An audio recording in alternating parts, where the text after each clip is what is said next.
All right, you have made it to the end of pregnancy and we are prepping for labor and delivery. So I want to give you a few tips and things that you can do to support yourself during that time.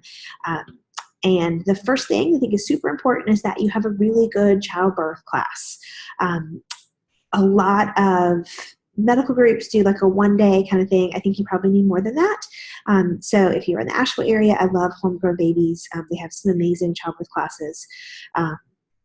But you really need some tools and some tips and tricks because newer changes in how we define active labor are changing how hospitals deal with mamas. And so there's a good chance if you're delivering in a hospital that even if your plan is to immediately get an epidural, like as soon as you check in, you may not be getting that. So active labor, new definition doesn't start till 6 centimeters of dilation.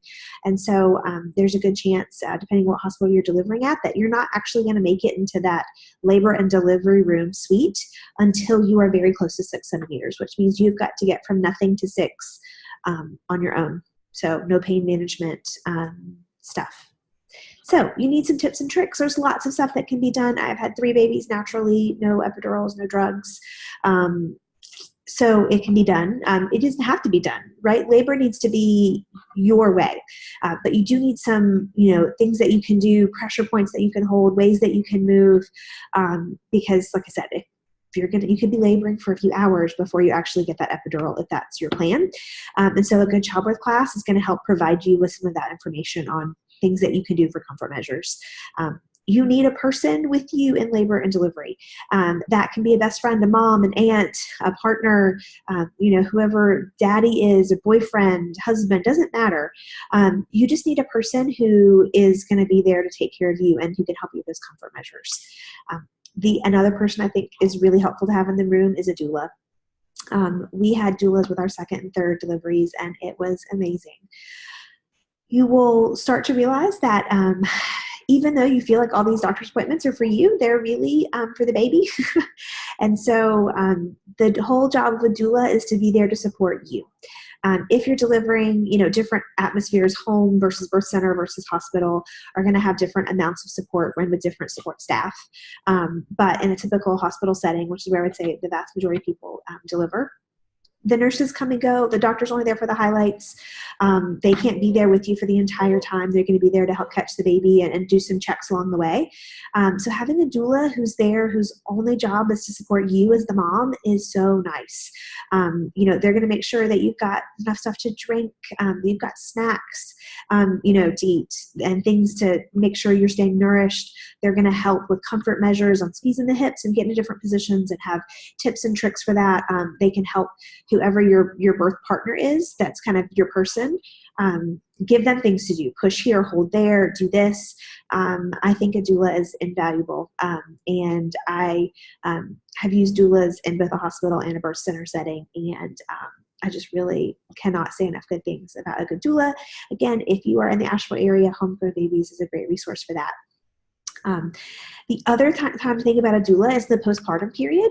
There are doulas who are specifically trained in helping moms after labor. And so if you don't have family that's really close or good friends that you can ask to hold the baby while you take a shower or take a nap, like there's just something about being able to take a nap or sleep where you're not, listening, is the baby crying, is everything okay, when you can just totally zone out, clock out, rest, relax. There's a lot of sleepless nights as a new mom. And so having somebody who can be there for you is really great. And so, again, Homegrown Babies is a great option. I really love Gloria Maria in the Asheville area as a postpartum doula. So a couple things to think about. Other things that are really in the labor portion. So I love essential oils, as you know. And so I used a diffuser during my delivery.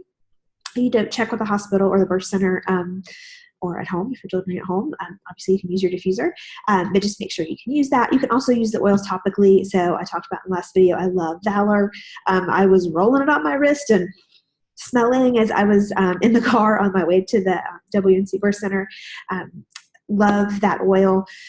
It's great for just working through stuff. It's good for change. Bunch of changes happening during labor.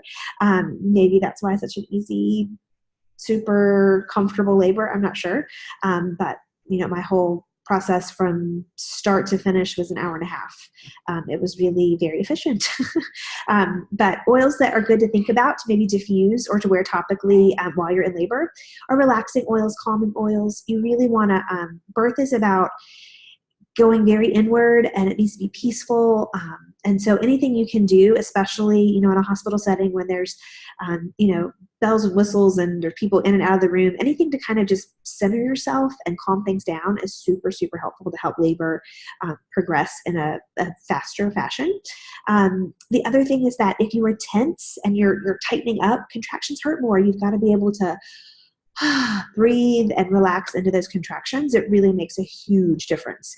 So lavender, frankincense, valor, peace and calming, stress away. Those are all really great oils to think about. I also love the oil Gentle Baby. It's not in the starter kit, but a great oil for any new mom. It also, they say that it can help you bond with baby immediately postpartum. It smells really good. I'm a big fan of that one as well. So you never know. And I always say, I packed a whole bag of oils because you never know when you go into labor, things that you loved, you might not love anymore.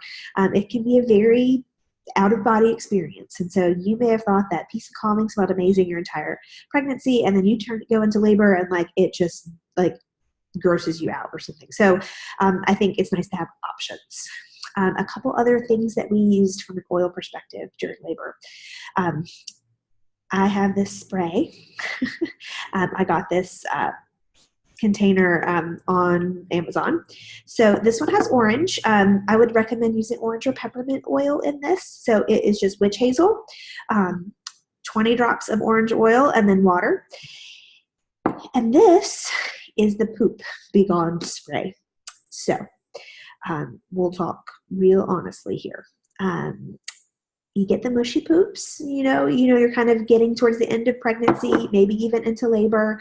Your body really tries to clean out your intestines. A lot of stuff is coming through a small area. But I would say that the vast majority of moms during pushing have a little bit of poop that comes out. So, baby wipes handy. Again, that's great to have a doula. Your hubby may be totally cool doing that, but it's nice to have a doula. And then you spray this, you smell oranges. You don't smell poop.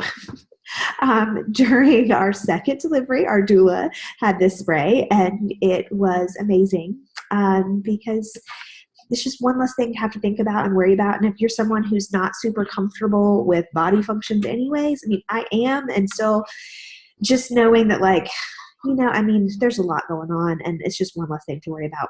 And you don't want poop smell in your room, right, while you're giving birth. So that's a good one. It's also great to use, afterwards. You could just use this as a poopery in the bathroom. So you just spray it in the toilet, and then when you go to the bathroom, the oil sits on top of the water, and it keeps you from smelling poop. So that's a really good one.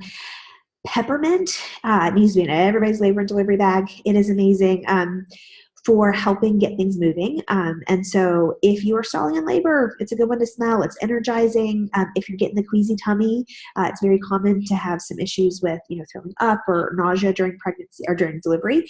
That's a good one to smell. You can diffuse it. But afterwards, you have to pee. You've got to get all the fluid out of your bladder. And also you need to go to the bath, you need to be urinating before you breastfeed each time, because your uterus has been stretched way out. It's got to clamp back down. And so with your first baby, it's not super uncomfortable. You probably won't even notice it. But the more babies you have, the more that feels like a contraction from labor. It can be super uncomfortable. Heat on the tummy is helpful with that. But when babies nurse, it really creates this release of oxytocin, which really helps clamp down that uterus, which is helpful. We want the uterus to clamp down. But if you have gone to the bathroom before you nurse, it's just one less thing to get in the way, and it makes that a little bit more comfortable. So a drop of peppermint in the toilet, or even just smelling the bottle, or you want to put it on a cotton ball and just smell the cotton ball. Really great. Also, a lot of times if you have had an epidural, they will want you to poop before you get to go home from the hospital, just depending on where you are. So that's another thing. It's great to help get the bowels moving a little bit. So peppermint is huge. You do not want to be catheterized after you've had a baby. Like, you have had enough trauma down there. So anything we can do to help the body naturally get things moving, I think is super, super helpful. Another oil, this was new to me. I listened to a podcast and found this to be super interesting. Cypress oil is amazing for a wide variety of things. It smells nice and clean and refreshing, but it is has some really great properties that help with normalizing blood flow. And so what they recommend, it was a midwife out of California, is doing like diluting it with sun carrier oil and rubbing it on the legs after you've had the baby, before maybe the placenta is delivered, to really help clamp down the bleeding. And I had a really, really quick delivery, 5 pushes, and baby was out. And so I was bleeding some. And so we, as they were working on some stuff, we did the cypress oil, and the midwives were blown away at how quickly I stopped bleeding. Like, it was really, really cool. And in my entire postpartum period, all of my bleeding was really pretty minimal. And I really think that the cypress had something to do with that. So that was kind of new for me this time, and I thought really, really helpful. Because if you can avoid getting a shot of Pitocin on your leg to help stop the bleeding, that's always a good thing in my book. All right, so now on the more like not immediate postpartum, like we've got the baby home, but we need to take care of all of the lady parts. So I made a postpartum spray with witch hazel, aloe, water, and then some essential oils. So in here I have lavender, frankincense, geranium, helichrysum, and copaiba. And it's just a recipe that I found, and I'll give you some of the resources that I use. So I used that in a couple different ways. So I took some maxi pads that do not have like I like to do organic, but you just want to make sure it doesn't have that like blue strip, like super absorbent, because you do not want to dry out your stitches if you have any tearing and you have stitches. So just a regular pad. So nothing that has any sort of blue strip in the middle of it. And then I sprayed this on the pad and got it nice and wet, and then folded them back up, put them back in the little plastic container they come in, and then in a Ziploc baggie in my freezer, and I made pad sickles. So in that first day or two after you get home, or if you're at the hospital, you can take it with you. It's really nice to have cool, soothing loveliness there. And so because it's in a pad as well, it's going to help with it's going to catch some of the bleeding that you have. So I loved that. So you're getting the cold, you're having something that's going to help catch your bleeding. At the same time, you've got all of these things that are really helpful for just promoting healing and good blood flow and antibacterial and all that good stuff. So I made this as a spray because I sprayed it onto the pads to make the padsicle. But then I also have this as just like a postpartum spray because you only need to use those padsicles for a day or two, and then you're not going to necessarily want to put a lot of cold there. So I use that after going to the bathroom, just to use your peri bottle to clean, to moisten everything, get everything clean, and then a couple spritzes of that. And they were shocked at how well my swelling went down and how well my healing and my stitches have done. Like, everybody has been really impressed. And this is the best I have felt postpartumly. I felt like, even though this was third baby and the biggest baby, baby got a little stuck because he came out like a linebacker. He was 9 pounds, 13 ounces. This was the best I've healed and the best I have felt. So I really feel like a lot of this stuff is super helpful. A couple other things that I've done. I use an essential oil that's called Progessence Plus. And the idea is that progesterone is the hormone of pregnancy. It's what kind of makes you feel good, and it's that loving hormone, and it's amazing, right? And then you have the baby, and it like plummets. And so that's why often on day 2, 3, or 4, if you had a baby before, you might notice that all of a sudden you're like super emotional. That's when progesterone is really rock bottomed out. Add on top of that, you are, sleep deprived. If you were delivered at a hospital, you're just not getting home. So it's almost like you're having to get used to starting over with a routine of things. And there's no one, there's no nurse to just hit the button and somebody comes running and helps you do whatever you need. Also, friends and family maybe aren't there 24/7 like they were at the hospital. So I love the Progestins Plus. I did not have any of the crying or the kind of helpless feelings that I had before. So that's a really good one. Another thing that I have done with each of my pregnancies is placenta encapsulation. So, lots of mammals eat their placenta. Some people eat their placenta or they put it in a smoothie. I am just not prepared for that. But again, if you're in the Asheville area, I recommend Gloria Maria. She picks up the placenta, tries it out, grinds it up, does her thing. And I got little vitamin capsules of placenta. And so I took those. The whole idea is that your placenta is really, it was the nourishment for the baby. So it's got all these hormones and all of this stuff that was really very supportive and nourishing for baby. And it's a way to sort of get that back into your system. And the way I've always looked at it, I've never had a lot of issues postpartumly with sadness, depression, any of those things. That's a real issue for a lot of people. And there's a lot of reasons for that. But for me, the cost of having it done, I have never had issue with milk supply either. There's a lot of research that it's helpful for improving milk supply. I would rather have the little pills and not need them than need them and not have them, because once your placenta is gone, it's gone. So for me, that's kind of been a real important part of my postpartum plan, is to make sure that I budget for that. And the other thing that, again, if you're in the Nashville area, I love Gloria Maria for is belly binding.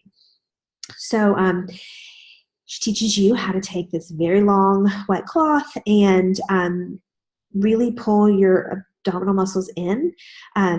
It is wonderful for back pain.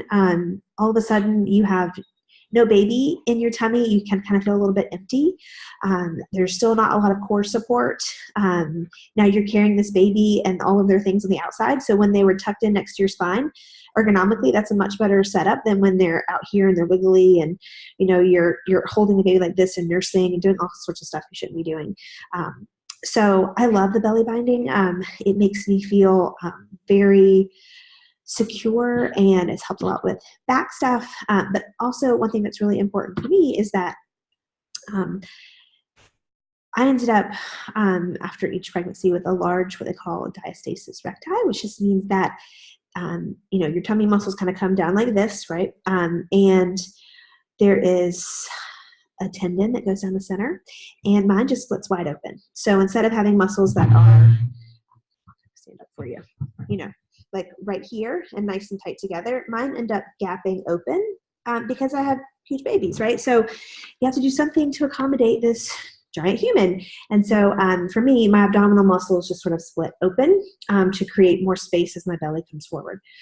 So on my 2-day postpartum visit with nurses from the birth center, there was a gap this wide, 4 fingers, in my abdominal muscles. And 2 days later, Gloria Maria came over. We did the belly binding. She taught my husband how to do it. So I do a couple of days on and then a day or so off, and then kind of keep doing that. And when I went to my 2-week postpartum visit, my diastasis was almost completely resolved. So it means everything had come back together. My tummy looks a lot better. Like you come home from the hospital still looking like you're 5 or 6 months pregnant. My swelling has gone down really quickly. There's a lot of good health benefits to the belly binding. So if you're not in the Nashville area, certainly she might have some resources for you in other places. So I'm happy to get you hooked up with Gloria Maria. She's an amazing birth advocate, but love, love, love the belly binding. And the last thing, we've already talked about stitches and all sorts and poop, but the other not so pleasant thing that happens very commonly, either at the end of pregnancy, especially if you've had more than one baby, but with pushing often are hemorrhoids. And they are not fun. They are painful. It is just miserable. And so my postpartum spray, amazing for hemorrhoids. You can also just do lavender and frankincense mixed with some fractionated coconut oil right on the hemorrhoids. There's also some natural salves like There is one that has plantain and witch hazel that is really good at just helping with the inflammation and the discomfort with that. But those are a real issue and not fun. So I am thankful that they showed up with me, but I was able to manage them really quickly with those natural things. So I hope that has given you some great tips and tools for your labor and delivery and that sort of immediate postpartum period. And then next video, we will talk about brand new babies and what are some things that we can do with them. All right.